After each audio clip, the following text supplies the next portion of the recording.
Facebook ads. Why are you not getting the results that you're expecting? You spend a lot of time and effort, even a lot of time researching, and they just seem to constantly fall flat. Well, in this video, I'm going to explore one of the things that is going to be holding you back right now. And chances are it's not your ads. A couple of weeks ago, because I do consulting, I did coaching, and I also do ad management myself. But one of the biggest things was I was consulting with the client and they were like, Joel, look at my account. I looked at the account and sure enough, the CPA was very high. I'm talking over $100 for a sale to a B2C market. Not business to business. Usually with business to business, you'll see a lot higher costs in terms of CPLs and CPAs. But with B2B, I can actually get mine from $100 down to $25, $30. But it does take time. It takes time to optimize and get the messaging right and everything correct. But that wasn't the case here. The case here was the big red flag was the bottleneck. Make sure that you have all your analytics tracking in place to know exactly where that bottleneck is, because that is the most fundamental part of this.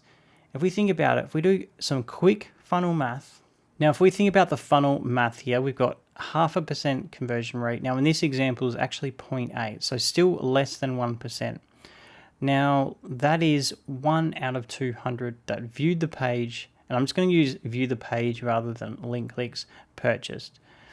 Then if we use the viewed the page rather than link clicks, we've got cost to view. Now, if we have a look at it, it is going to cost us.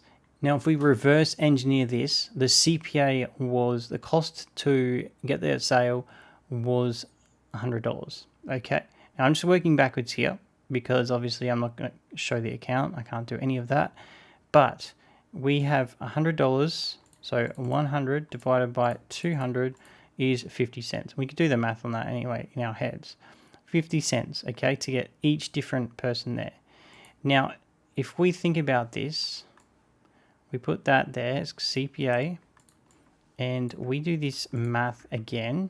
Do you like it so far? Please click that like button. It's free. It helps me and it helps get this message out there to other people just like you. Let's get back into it.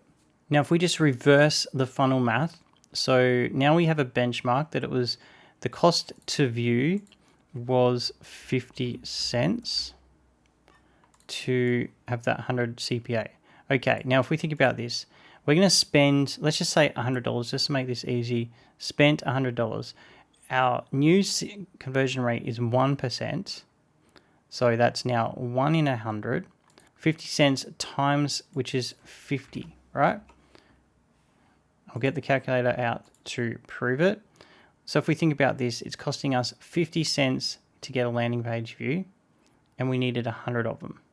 So 100 times 0.5 is $50 anyway. Okay, so there we go. CPA of 50.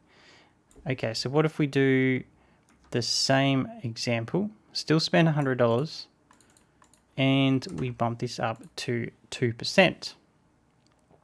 Well, that is going to be 1 out of 50 people to get the sale.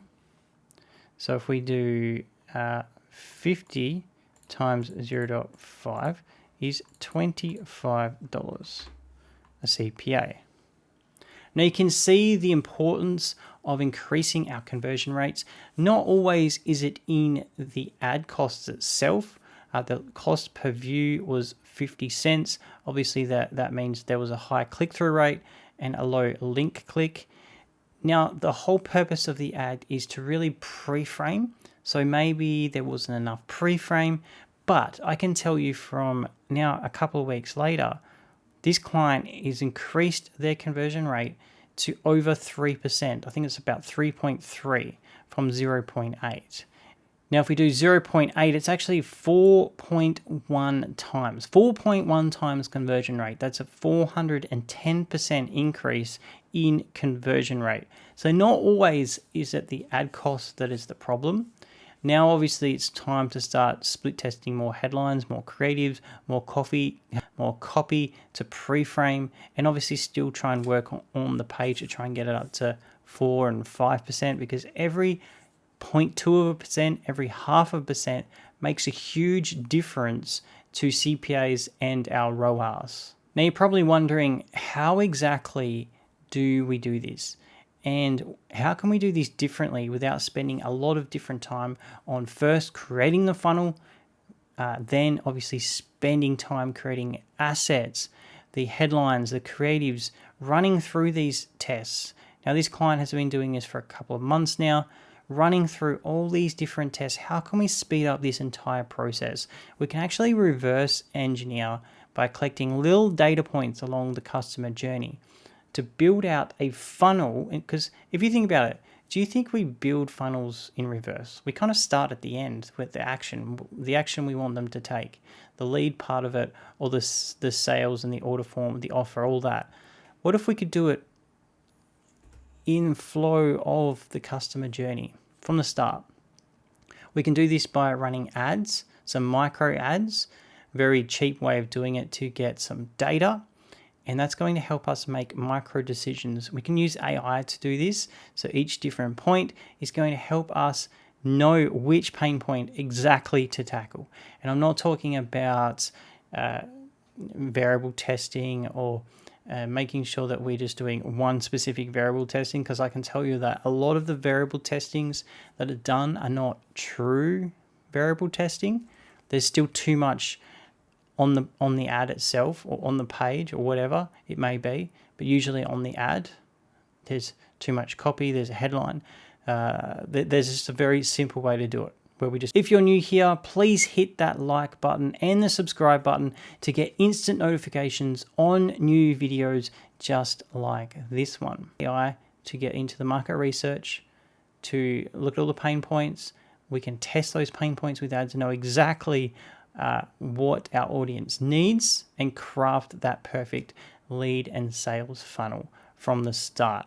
Now, this process takes a couple of weeks, but it's not going to take a couple of months. It's not going to, if you're somebody who's spent a lot of money on somebody else creating the funnel and it kind of flopping, it's going to prevent that. The time, the investment. Reverse engineering funnels is very powerful. I use it all the time, and if you want to find out more about it, click the link in the description below this video. Go and join my group. I use AI on this all the time. AI to create my ads and AI to help reverse engineer with a very specific sequence, a very specific process that is just going to take your advertising and your marketing to the next level.